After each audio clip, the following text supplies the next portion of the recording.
हम बिहार का दूसरा जात है जो सबसे ज्यादा पॉपुलेशन में है। तो भैया जिसकी संख्या जितनी बारी उसकी सत्ता में हिस्सेदारी। चौकीदारों का जाति के आधार पे जो नौकरी देने की परंपरा है ये विधि संगत, न्याय संगत और संविधान संगत है। तो ये नीति संगत जो बातें हैं उसके खिलाफ जाकर राज्य सरकार अगर स्टेप लेती है तो ये सरासर गलत है। और दुसाध जाति के साथ में ऐसा करना अपने सत्ता के खिलाफ अपने पैरों में कुल्हाड़ी मारने वाली हालत हो जाएगी। जिसके शासन में सूर्यास्त कभी नहीं हुआ, उसके सूर्यास्त नहीं होने की स्थिति दुसाधों ने भारत में पैदा की थी, उससे दुश्मनी मोल लेना है। और नीतीश कुमार को ये भारी पड़ेगा। 23 तारीख की जो रैली है ये दलित विरोधी सरकार के खिलाफ में जन आक्रोश की रैली है, जिसमें दुसाध जाति सिर्फ नहीं पूरे schedule caste, SC ST OBC और सामान्य वर्ग के वो लोग जो बुद्धिजीवी हैं वो सब लोग इस आंदोलन में है। मेरे कोई व्यक्तिगत लड़ाई नहीं है, मेरी कोई जातिगत लड़ाई नहीं है।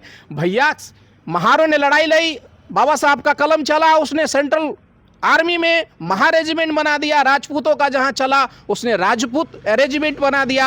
एक बहुत छोटा सा चीज के लिए हमारे परंपरागत बिजनेस के खिलाफ में अगर कोई काम करता है ये न्याय संगत और तर्क संगत नहीं। इस वक्त हम पटना के अंबेडकर शोध संस्थान में मौजूद हैं और पीछे अंबेडकर साहब की बहुत बड़ी तस्वीर लगी हुई है।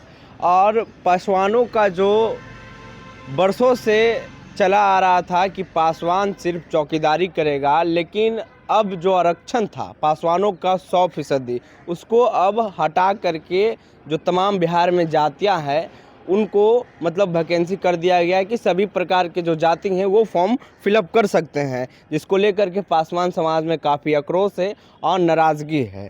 इस वक्त हमारे साथ बात करने के लिए प्रोफेसर अमित पासवान हैं। सर, कैसे देख रहे हैं पासवानों की चौकीदारी? अब जो वैकेंसी थी वो अब रद्द होने वाली है, सब जात के लोग फॉर्म भरेंगे।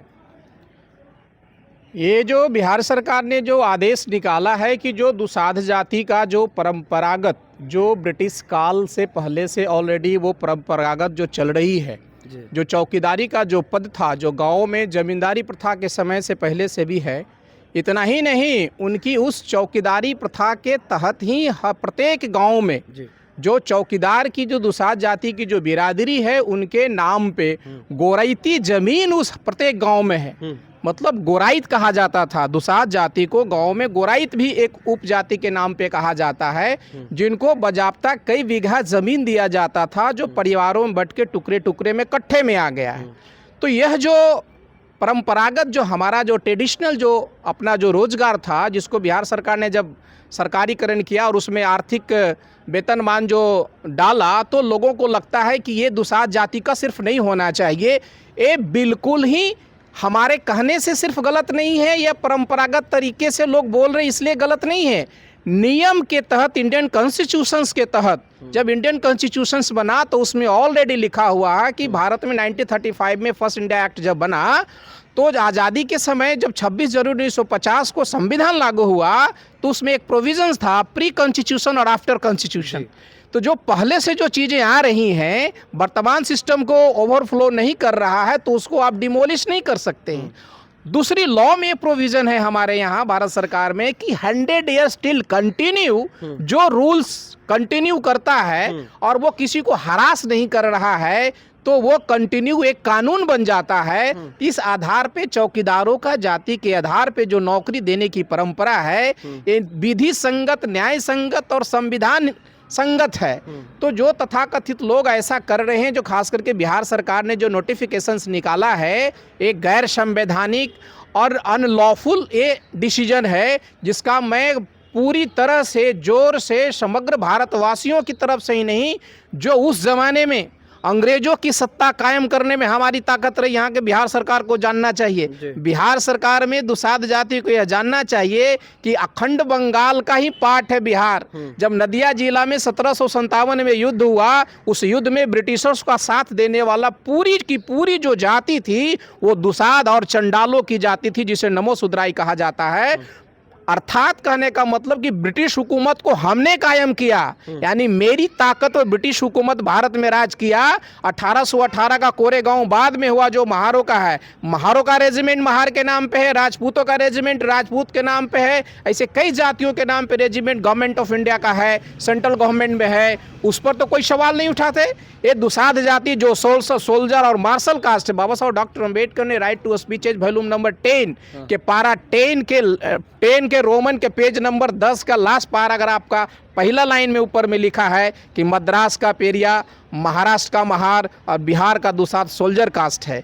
तो ये नीति संगत जो बातें हैं उसके खिलाफ जाकर राज्य सरकार अगर स्टेप लेती है तो ये सरासर गलत है। और दुसाध जाति के साथ में ऐसा करना अपने सत्ता के खिलाफ अपने पैरों में कुल्हाड़ी मारने वाली हालत हो जाएगी। पासवान समाज 23 तारीख को रैली कर रहे हैं सर, क्या लगता है इसमें सफलता मिलेगी आप लोगों की? ये रैली जो पासवान समाज सिर्फ नहीं कर रहा, ये दुसाध जाति नहीं कर रहा, दुसाध जाति के प्रति समग्र जातियों की ऑलरेडी सिंपैथी है, लीगल आधार उनके साथ जुड़ा हुआ है, उनकी भावनाएं हैं, उनकी ताकत उनके साथ है। तो ये 23 तारीख की जो रैली है, जो हमारे युवा साथी अमर आजाद के नेतृत्व में और विभिन्न संगठनों के नेतृत्व में जो लोग आ रहे हैं, जो अपनी पूरी जवानी, पूरी गोल्डन एजुकेशन का पीरियड जो समाज के लिए डाल दिया, उनकी वो लड़ाई नहीं है। ये बिहार के अखंड भारत का, वो उस जमाने का जिसके शासन में सूर्यास्त कभी नहीं हुआ, उसके सूर्यास्त नहीं होने की स्थिति दुसाधों ने भारत में पैदा की थी, उससे दुश्मनी मोल लेना है।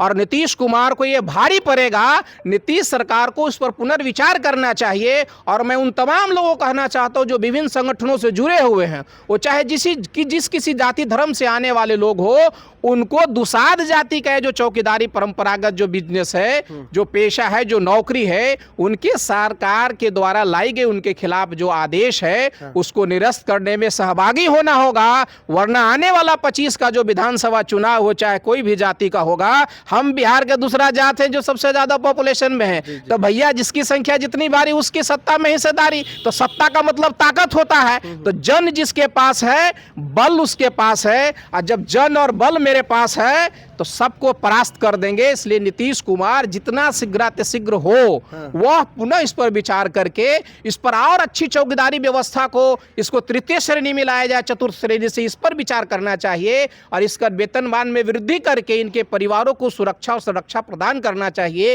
ये संविधान संगत है और ये सिर्फ दुसाधों का 23 तारीख को आंदोलन नहीं है। वो जो रैली है वो दुसाधों का नहीं है, ये पूरे शेड्यूल कास्ट कम्युनिटी के उन छात्रों के लिए भी लड़ाई है, वो बैकलॉग की लड़ाई है, छात्रावास में रहने वाले छात्रों की जो दुर्दशा है, और साथ ही जो बिहार सरकार छात्रवृत्ति जो रोक दी, जिससे हमारे दूसरे राज्य में और विदेशों में जो लोग लड़के जाते थे पढ़ने के लिए, ये दलित विरोधी सरकार के खिलाफ में जन आक्रोश की रैली है, जिसमें दुसाध जाति सिर्फ नहीं, पूरे schedule caste, SC ST OBC और सामान्य वर्ग के वो लोग जो बुद्धिजीवी हैं, जो बुद्धिजीविता की बात करते हैं, जो हर लोगों को उठाने की बात करते हैं, जो समाजवादी विचारधारा के हैं, वो सब लोग इस आंदोलन में हैं। इसलिए हम तो व्यक्तिगत तरीके से ही नहीं, मेरे जो पुराने जितने भी हजारों जो नौकरियों में प्रबोधित होकर जो लोग गए हैं, वो सब लोग मानसिक रूप से तैयार हैं, आर्थिक रूप से तैयार हैं।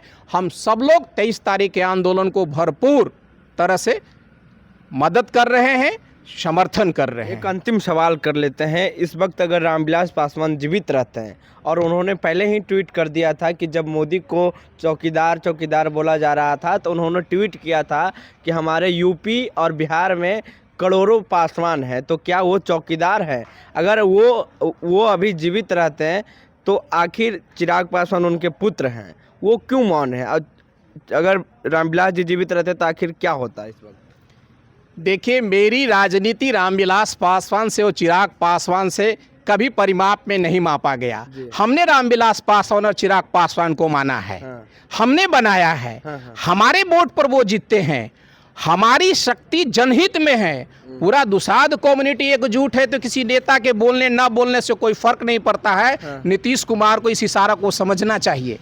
इसलिए नीतीश कुमार तत्काल इस आदेश को निरस्त करते हुए इसमें और अच्छी सरकारी सुविधाएं चौकीदार के लिए क्या प्रदान किया जा सकता है, उनके आने वाले जनरेशन्स के लिए और ज़्यादा कितनी अच्छी व्यवस्था की जा सकती है, इस पर विचार करके कैबिनेट डिसीजंस लेके आगे की सुविधाओं को प्रदान करने का आदेश जारी करना चाहिए। हम सब लोग उनके साथ हैं। मेरी कोई व्यक्तिगत लड़ाई नहीं है, मेरी कोई जातिगत लड़ाई नहीं है। भैया महारों ने लड़ाई लड़ी, बाबा साहब का कलम चला, उसने सेंट्रल आर्मी में महा रेजिमेंट बना दिया, राजपूतों का जहां चला उसने राजपूत रेजिमेंट बना दिया। बाबा साहब डॉक्टर अंबेडकर के पूर्व में इस देश की सत्ता में अंग्रेजों को हमने कायम किया, अंग्रेजों ने हमारे लिए चौकीदारी प्रथा दे दी। तो एक बहुत छोटा सा चीज़ के लिए हमारे परंपरागत बिजनेस के खिलाफ में अगर कोई काम करता है, ये न्याय संगत और तर्क संगत नहीं है। शुक्रिया सर बातचीत करने के लिए। तो ये प्रोफेसर अमित पासवान हैं और इनका साफ कहना है कि हम लोग पासवान समाज बिहार में दूसरी बड़ी आबादी की जात की संख्या है।